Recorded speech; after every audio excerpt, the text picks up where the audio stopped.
Bonjour tout le monde, deuxième vidéo en 2 jours, c'est mon record. Super content des feedbacks que vous m'avez envoyés, les commentaires sont tous super positifs, donc grand merci, j'ai grave envie de continuer et j'ai plein de sujets. Déjà j'ai commencé une page, il y a des dizaines de sujets que j'ai envie d'aborder. Si vous voulez m'aider à les prioriser, dites-moi ce qui vous intéresse et pour le coup je remonterai en fonction des feedbacks. Aujourd'hui c'est un jour très spécial parce que c'est le lancement de LinkTime, ou plutôt je devrais dire le relancement de LinkTime, parce que ça fait au moins 40 millième fois qu'on lance ce produit. Ça fait plusieurs mois qu'on bosse dessus full time et je me suis dit c'est l'occasion de vous parler de ce truc qui est un peu notre projet principal. LinkTime, au tout début, c'est il y a plus d'un an, donc ça remonte maintenant, c'était un projet qu'on a lancé avec Sylvain, qui était notre associé à l'époque, qui avait eu une super idée, une super astuce sur LinkedIn pour pouvoir déterminer quand est-ce qu'il fallait poster son contenu sur LinkedIn. Grosso modo, c'est utiliser une astuce, un petit hack qui était plutôt sympa. Et on s'est dit, vas-y, c'est rigolo, on va le faire. Ça a pris une semaine et on avait un POC et on l'a lancé. Très rapidement, ça a super bien marché. Pour le coup, on a fait quelques posts, mais il y a eu un super bouche à oreille parce que les gens sont super curieux et ils voulaient tous l'installer pour essayer de voir le meilleur moment pour eux pour poster. Donc on a été super chaud, super content du truc. On voit que ça grossit, il y a des gens qui en parlent, il y a des formateurs, il y a des experts qui reprennent qui disent aux gens de tester ce produit pour pouvoir savoir le meilleur moment pour poster. Tout est beau, tout est rose. On s'est dit qu'est-ce qu'on peut faire de ce machin. Et malheureusement, c'est très compliqué à monétiser. Principalement pour la simple raison que l'outil est trop basique. C'est-à-dire que pour le coup, une fois que tu as l'info, et tu sais qu'il faut poster le lundi à 9h, en fait, tu n'as plus vraiment de raison de te connecter dessus. Donc les gens sont contents, ils voient ça, et ils ne vont pas non plus payer pour ça. Il y a toute une histoire toute une lore autour des outils qui sont soit des vitamines, soit des aspirines. Je vous raconterai ça un jour si vous ne connaissez pas. Mais grosso modo, là, on était sur une vitamine, et vraiment une petite vitamine qui ne fait pas beaucoup d'effet. Une fois que tu le sais, c'est cool, tu le fais, mais en vrai, ça ne va pas changer euh, ton, ton contenu ou tu vas pas tripler ta communauté juste avec LinkedIn. Donc super compliqué, c'est plus vu comme un petit outil rigolo et c'est compliqué à vendre. On l'a quand même mis à 10 balles par mois pour essayer de voir ce que ça pouvait donner avec des trucs en plus pour savoir précisément en fonction de listes de gens, tu pouvais vraiment savoir, on pouvait savoir pour chaque personne. C'était du stalking de zinzin. Pour chaque personne, on pouvait savoir quand est-ce qu'il se connectait pratiquement à la minute près, quoi. Donc c'était un peu chelou, mais ça reste un truc rigolo, mais pas très utile vraiment au jour le jour. Donc une fois qu'on s'est rendu compte que, je sais pas, on a eu d'avoir une cinquantaine de clients payants, donc 500 balles de MRR, on voyait que ça bloquait et que franchement, on n'avait aucune idée de comment pouvoir faire évoluer ce machin. Donc on l'a un peu mis de côté, on l'a laissé tourner en mode, amusez-vous avec ce truc-là, mais il y avait plein de gens qui arrivaient dedans tous les jours, donc c'était un peu frustrant de se dire, il y a un flux entrant de personnes, mais qu'on n'arrive pas à monétiser, qu'est-ce qu'on peut en faire? Donc on les mettait dans des listes pour pouvoir les nurturer avec du contenu LinkedIn, etc. Mais qu'est-ce qu'on en fait derrière? On ne sait pas trop. Donc on est parti sur un autre projet qui s'appelle Copost. Je vous raconterai ça un jour peut-être si ça vous intéresse. Un outil LinkedIn aussi, mais par contre plus orienté création de contenu pour les entreprises. Donc ce qu'on appelait de l'employé advocacy. Donc pareil, super projet, on a bossé dessus pendant 9 mois. C'est un autre sujet. Et puis il y a à peu près, je sais pas, 6 mois, ouais, même plus maintenant. On a vu que Copos marchait pas non plus. On s'est dit qu'est-ce qu'on va faire? Et on s'est dit putain, c'est quand même dommage. On a un flux entrant toujours existant de gens qui viennent tester LinkedIn.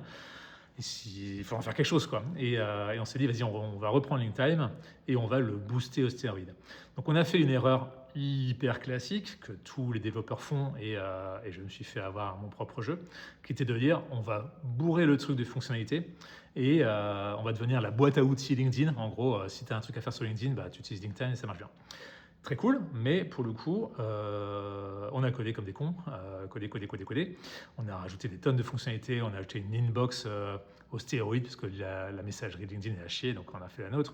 On a fait des trucs de statistiques dans tous les sens pour pouvoir savoir comment gérer tes posts, etc. On a fait création de contenu, donc on avait des systèmes pour créer des posts, les planifier à l'avance, etc. Bref, on a codé plein de trucs, mais dans tous les sens, quoi. Et on s'est dit, dans le tas, il y a bien les gens qui vont réussir à trouver de l'intérêt et ils vont payer. On a lancé le paiement et en fait, on a eu beaucoup moins d'argent qu'avant. C'est-à-dire que pour le coup, là, avec LinkedIn, on avait à faire genre 50 clients payants. Là, on avait 10, quoi. Ce qui n'avait aucun sens. En gros, la valeur, on avait la valeur d'à peu près 3 produits existants qui coûtaient chacun 30 balles, donc grosso modo 100 balles, et on n'avait même pas à le vendre à 10 balles, le truc, quoi. Et la raison est simple, c'est parce que les gens s'en foutent des features. C'est pas parce que tu codes plus de features que tu vas faire plus d'argent. Il n'y a aucune corrélation entre les deux. Et, euh, et donc, ça nous a un peu saoulés. Ça, c'était il y a quelques semaines, un mois. Et il s'est passé un truc, ce que j'appelle une opportunité, mais c'était un gros bug. Donc on s'est tapé un énorme bug parce qu'on utilisait une techno qui s'appelle PostgreSQL. Et comme on scrapait énormément de data, on avait, je sais pas, des dizaines et des dizaines de millions de membres LinkedIn, de posts et de commentaires. Parce qu'on faisait tout, donc on scrapait tout. Et la base de données a explosé avec une limite, c'est un truc interne qu'on ne connaissait pas, d'auto-incrément, bref. Et on n'allait pas pouvoir le restaurer en 2 secondes. Et comme en plus, moi, avec mon frère, on partait en Égypte, j'avais pas envie de niquer mes voyages en Égypte pour mes 50 ans, pour un sombre bug qui était pas si important que ça, parce que finalement, on avait quasiment pas de business, on faisait, je sais pas, on faisait quelques centaines d'euros de MRR. On s'est dit, ok, c'est pas grave, c'est la vie qui nous envoie un signe, on va tout couper et on va tout repenser. Et pendant ces 3 semaines, on a grosso modo fait un tour complet de l'app. On a dégagé peut-être, je sais pas, 80% des features au moins. Et on a recentré l'outil. Maintenant, on sait exactement ce qu'on vend, on sait ce qu'on fait. Et tout est beaucoup plus simple. Parce que pour le coup, quand on n'a qu'un seul truc et qui est simple, c'est beaucoup plus facile à expliquer et à vendre. Donc, on est passé d'un outil pour savoir à quelle heure poster à un outil qui fait tout, la boîte à outils ultime de LinkedIn. Et aujourd'hui, et c'est pour ça qu'on relance aujourd'hui, c'est un outil de prospection commerciale par commentaire sur LinkedIn. C'est un truc qui parle à tout le monde, la prospection commerciale, à commencer par nous. C'est un sujet qui nous intéresse parce que bon, j'ai fait la liste avant, donc c'est un sujet que je maîtrise un peu. Et en plus, parce qu'aujourd'hui, tout le monde cherche à prospecter plus, mieux, etc. Donc, j'expliquerai sûrement plus tard dans d'autres vidéos ce que c'est que la prospection commerciale, mais bon, c'est pas le but. J'aimerais juste finir par une petite démo un peu de où on en est aujourd'hui, où on en est aujourd'hui. Je vais vous partager l'écran. À quoi ça ressemble. Donc la prospection commerciale, tout le monde sait ce que c'est grosso modo trouver des personnes qui pourraient être intéressées par ce que vous avez à vendre et de le motiver à vendre. Donc comment ça marche? Donc ça, c'est l'interface, c'est le dashboard de LinkedIn. Tout commence dans LinkedIn. Donc sur LinkedIn, la première chose à faire, c'est trouver des gens. C'est toujours la même question, c'est comment on fait pour trouver des gens, pour pouvoir qui tu prospectes. Donc on peut le faire avec Sales Navigator, avec un CSV, avec peu importe. Mais une des façons qui marche plutôt très bien et qu'on fait beaucoup nous, c'est qu'on trouve un poste d'un concurrent ou d'une personne qui parle d'un sujet connexe à notre produit, à ce qu'on veut vendre. Et d'ailleurs, on va récupérer tous les gens qui ont commenté ce post. Donc typiquement, j'ai pris un message, un post de Quentin Legal, un super gros hacker de chez Exa, et qui parle d'emailing, donc email marketing. Donc on va imaginer que moi j'ai un outil qui permet, je vends un service qui aide les gens à faire du marketing par email, on va dire. Et donc ça m'intéresse bien, parce que tous les gens qui ont commenté, donc ça c'est tout classique, vous savez, pour avoir le livre blanc, le machin, les bidules, vous mettez en commentaire Swish et hop, je vous enverrai le truc. Donc ça c'est génial parce que pour le coup, ça permet d'avoir publiquement tous les gens qui sont intéressés par ce sujet-là. Donc incroyable. Donc en gros, là, potentiellement, chaque personne qui est dans la liste, ça peut être un prospect pour mon produit à moi ou mon service. Donc ce que je fais, c'est que j'ai juste à prendre l'URL de ce post, je vais dans LinkedIn, je crée une nouvelle liste que je vais appeler email marketing. Et dedans, j'ajoute des gens. J'ai juste à mettre le lien du post et automatiquement, ça récupère les membres. Donc là, vous voyez, il y en a 22, 31, 41, voilà, 41 membres. J'ajoute dans ma liste et ça y est, j'ai une liste avec potentiellement tous les gens qui étaient intéressés par le post de Quentin Le Goff. Donc très cool, donc on a leurs infos, on peut cliquer dessus pour avoir plein d'infos sur les différents posts qu'ils ont fait, les interactions que j'ai eues avec elles, on peut mettre des notes, on peut interagir en privé, bref, toutes les infos sur ces personnes-là. Maintenant, la prospection commerciale par commentaire, ça consiste grosso modo à commenter les posts de ces gens-là. Donc il y a Quentin, donc lui je vais le retirer parce que forcément j'ai pas envie de le chauffer. Et maintenant, si je vais dans l'onglet posts, je vais voir ici tous les posts de ces gens-là sur les derniers jours. Donc là, on voit il y a 1 jour, 4 jours, etc. Et l'idée, c'est que j'ai plus qu'à les commenter. Donc, on voit le post. Ici, c'est là où j'écris mon commentaire. Et là, après, c'est à vous c'est comme à la prospection par email, c'est à vous d'être créatif et de choisir ce que vous voulez dire. Donc, vous commentez, grosso modo, tous les jours, vous passez, je sais pas, 15 minutes, 30 minutes à commenter ces gens-là. Et au fur et à mesure, les gens vont avoir tendance à vous répondre.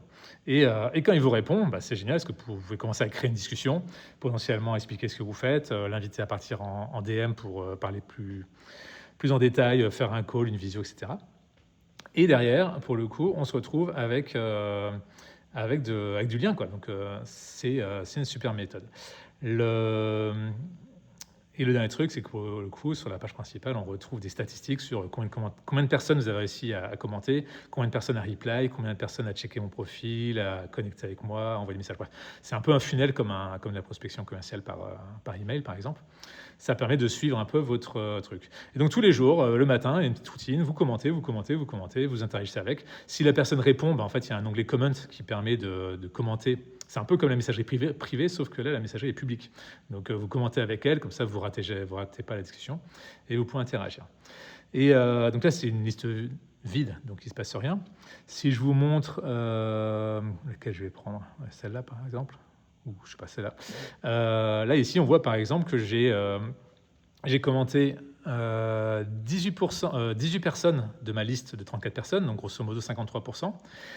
Et sur ces 18 personnes que j'ai contactées, il y en a 72% qui ont répondu. Donc 13 sur 18 ont répondu.